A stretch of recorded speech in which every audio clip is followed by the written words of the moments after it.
April 27th, and today I'll be reading Glory Be, Chapter 7. Today's ELA objective: students will be able to identify character traits by analyzing what the character does and says. Here are the steps you can take. Step 1. Make a list of the character's words, thoughts, actions, and feelings. Ask yourself, what does this tell me about the character? Step 3. Jot down the character traits. I'll be reading Chapter 7, and we will be analyzing Glory's friend, Frankie. He makes a visit to Glory's house, and we'll analyze what he says, how he feels, what he's doing, and we'll be able to come up with a few character traits to describe Frankie. Chapter 7. Here's what's broken. The next morning, before anybody woke up, I pulled on my blue shorts and t-shirt from yesterday and tiptoed downstairs to talk to Emma. She was already singing and humming to herself, what sounded like a churchy song. Emma might have been old enough to be my mama, but she wasn't much taller than me, and her singing voice was high and tinkly. I stopped for a minute outside the kitchen door to listen. I dearly loved hearing Emma sing. "What are you doing?" I asked. Emma smiled. "Cooking biscuits, with bacon like always." She took the bacon out of the icebox. "Where are you off to today, honey?" she asked.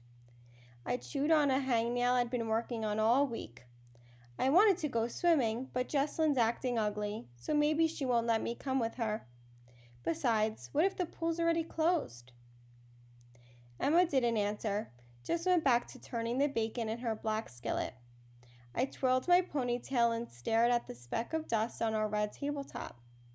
My Nancy Drew book sat open to the chapter we'd been reading yesterday. I opened and shut it to the rhythm of Emma's quiet humming. "Emma, you think something's really broken at the pool?" I flipped the book cover back and forth. She got quiet before she answered. "What's broken is that some folks don't seem to like anything changing. Everything's got to stay the same in this part of town," she said. "I bet nobody ever thought how it's just as hot over where I live as it is where you live. Somebody ought to be fixing that broken down slab of concrete they call a swimming pool near me." I shut my book. Emma didn't usually say stuff about her side of town and my side of town. I never even considered how she might not have a nice place to cool off. I loved our community pool. My pool, I like to call it. My pool had a snack bar, lounge chairs, swimming lessons, and lifeguards. And I'd had my July 4th birthday party at my pool most every year since I could swim. If I could remember back far enough, I even pictured my mama holding me while I put my face in the water for the very first time. I started to ask more about Emma's pool, but when she poked a long fork into the bacon like she was spearing something hateful, I swallowed my questions. Frankie showed up just when the bacon was cooling on the kitchen table. He'd come right through the back door and made himself at home. "Frankie, do you hear bacon sizzling all the way down Church Street?" I asked him. "Can just about smell it," he answered. He pushed his red hair off his forehead and straightened his glasses. "Smells good." "Here, have yourself one." Emma handed us toasted biscuits with bacon inside. Frankie and me sat on the back steps eating biscuits and licking butter off our fingers, being quiet together like we do sometimes. Then I got an idea. "Hey, Emma, can the girl I met at the library come to supper one night?" I called out. Emma could hear me through the screen door. "Who'd you meet?" Frankie asked, stuffing the last bite in his mouth. "A girl visiting from Ohio," I said. "Name's Laura. She likes Nancy Drew books like me and Emma. Miss Bloom asked Laura and me to do story times together at the library. She says she doesn't have one single friend here, except me now." Frankie leaned in, talked quiet so I could barely hear him.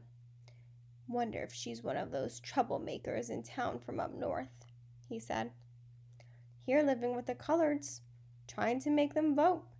Daddy says those long-haired hippies should stay where they belong. Plenty of people up north need help. Frankie's daddy is the James and Bill and James's Wild West Wear and Clothing Emporium downtown. Besides selling cowboy hats and fancy boots and telling Frankie what to think, Mr. Smith was once upon a time a big football hero. He still has old pictures and even his jerseys from a zillion years ago hanging all over his store. So after reading those 2 paragraphs, I'm kind of seeing that Frankie really listens to what his dad tells him about other people. Frankie is unable to form his own thoughts and opinions of people because of what his father tells him. For your information, Frankie, I stood up and looked right at him. My new friend's not a troublemaker, and she's not living with any colored people. She's here with her mama. Laura Lampert, that's her name. Laura and me went for a walk. I showed her the peephole and the playground and all. We might make us a lanyard of our friendship bracelet at the park tomorrow. No use telling Frankie about the drinking fountains. I didn't want to give him another reason not to like Laura. Frankie scrunched up his face, looked hard at a pile of red ants next to the steps. What he said next made my stomach knot up. I hate Yankees. You better be careful, Glory. My daddy says they're trouble. So he's referring to Yankees as the people from the northern United States who used to come to the southern states. Between his daddy and his mean big brother, JT, somebody's always trying to tell Frankie what to think. Half the time I wonder if Frankie's scared to death of JT and his own daddy. Does your daddy even know this girl from Ohio? I asked. Frankie didn't answer my question. I sat down again and glared, daring him to say one more thing about Laura. All those outsiders here in town might try to take a swim with colored children and go to school with them. Daddy swears he'll yank me and JT out of school if a colored person's in my class. About that time, Jesslyn appeared at the back door, and even as quiet as Frankie talked, she'd heard him. She marched herself around in front of us on the steps. Just because somebody talks a little different doesn't mean you can't be nice to them. Jesslyn pointed her pink-painted fingernail at Frankie, then at me. You think the world would come to an end if you had somebody not exactly like you sitting beside you in school next year? We know plenty of different people. We don't mind sitting next to them. I didn't like Jesslyn thinking Frankie was hateful or stupid, but he was sure acting that way. Jesslyn looked hard at him. Some people in this town, your brother included, need to learn a thing or two about getting along with people. She stormed inside. Frankie, what you said? That was about the dumbest thing I ever heard of. Not going to school just because of who's sitting next to you? What about mean Donnie Drake who steals your homework? Or Kenny? He's been in our class since kindergarten. He smells like a billy goat and picks his nose, but you sit next to him. Frankie wiped butter off his fingers onto his t-shirt and shrugged his shoulders at me. That's not the same. 'Cause they're white? That's what your daddy thinks. Frankie ignored that. What's that girl doing at the town library anyhow? Daddy says pretty soon they'll be letting just anybody come in there. Frankie stood up and brushed the crumbs off his t-shirt. Why do you like that Yankee? He asked. I told you her name is Laura, I said. Call her by her name. She's nice and we both love Nancy Drew books, and she needs a friend. She stays at the library while the mother's a nurse working somewhere out on the highway. At least that's what Miss Bloom told me. What I didn't tell was about Laura's mother running that clinic, helping poor people who don't have any such thing as a doctor or a nurse. And if Miss Bloom says there are people who need this Freedom Clinic thing, whatever it is, then it's true.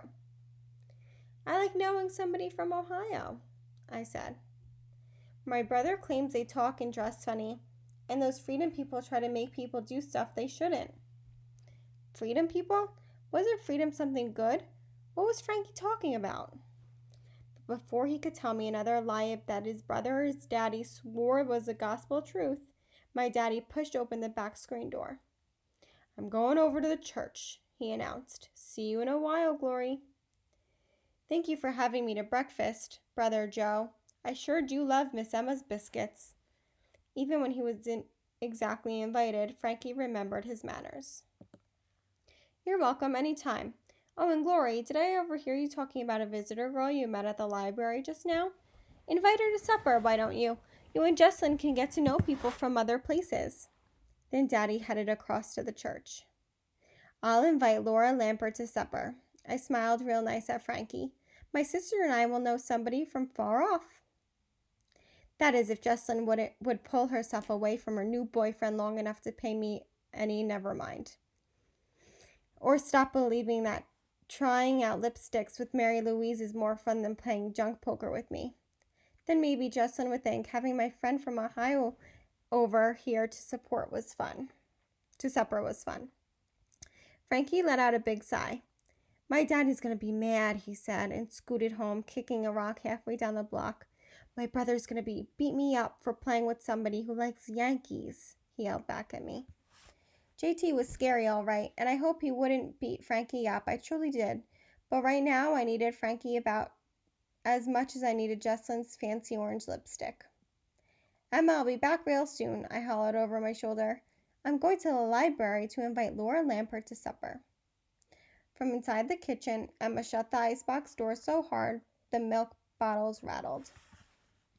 Okay, so now we just learned a lot about Frankie in this chapter, so we're going to analyze his words, actions, feelings to come up with character traits. So step 1, make a list of the character's words, thoughts, actions, and feelings. So his words.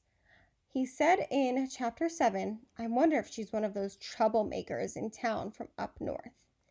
He also said, I hate Yankees. And as a reminder, a Yankee is someone from northern Jersey visiting southern states back in the 1960s. His actions.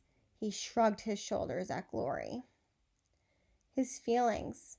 Frankie felt nervous to be hanging out with someone who was friends with the Yankee. He was scared of what his family would think. And his thoughts. He thought his brother and father were right when they told him that Yankees were trouble. Step 2. Ask yourself, what does this tell me about the character? This tells me that Frankie does not think for himself and tries to convince those around him that he is right and they are wrong. And now I'm able to come up with character traits to describe Frankie. I can conclude so far that Frankie is inconsiderate because he does not care about how others feel and is disrespectful toward those who are different than him. So far, Frankie hasn't shown us many positive character traits that describe him because he's not being the best of friend to Glory. Your independent work today is the I Ready lesson, describe characters in a play.